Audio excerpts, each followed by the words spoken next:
अनेक वर्षांपासून करायचं म्हणजे थोडक्यानं आपले माहिती अधिकारी होते त्यांनी तुम्हाला सांगितलं तेव्हापासून मनात इच्छा होती. परंतु दरवेळी काही ना काही अडचणी काही ना काही झाल्यामुळे जाता आलं नाही आणि त्याला 2 वर्षापूर्वी बघार साहेबांनी त्या शिबिराला गेलो. तर आतापर्यंत जे दिदींनी सांगितलं आणि साहेबांनी सांगितलं की त्याच्यानुसार आपलं शरीर म्हणजे एक यंत्र आहे. त्या यंत्राला रेग्युलर सर्व्हिसिंग लागते, रेग्युलर त्याला ऊर्जा लागते आणि आपलं माइंड फ्रेश ठेवण्यासाठी किंवा माइंड आपलं संतुलन कायम ठेवण्यासाठी काहीतरी लागत असतं. आता ते नेमकं काय आहे याचा शोध आपण आयुष्यभर घेत असतो आणि प्रजापिता ब्रह्मकुमारी ईश्वरीय विश्वविद्यालयाच्या माध्यमातून ते बुद्धीचं खाद्य किंवा मनाचं संतुलनाचं एक आधार आपल्याला मिळाला असा एक अनुभव मला आला.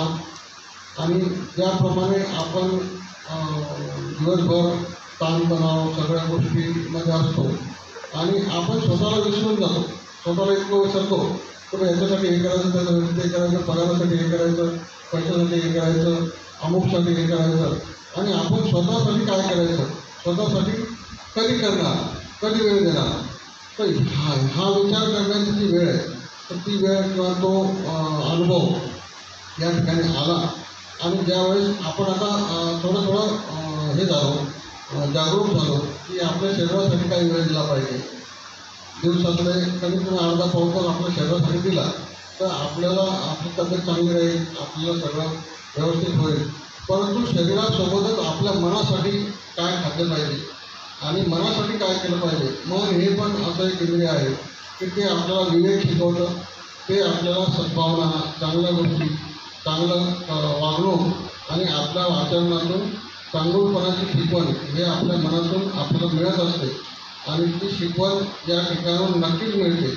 आता याला कोणतेही प्रजापिता ब्रह्मकुमारीमध्ये जे चाललं जातं, जो उपक्रम चालतो त्याच्यामध्ये कोणतेही जात धर्म पंथ भेद हा काहीच नाही.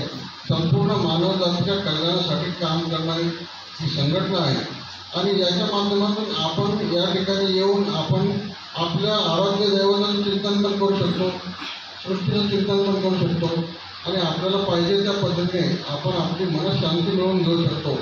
जे पैसे देऊन बाजारात कुठे विकत मिळणार नाही, बाकी सगळ्या गोष्टी मिळतील, पण मनशांती आणि मनाची एकाग्रता ही विकत मिळत नाही.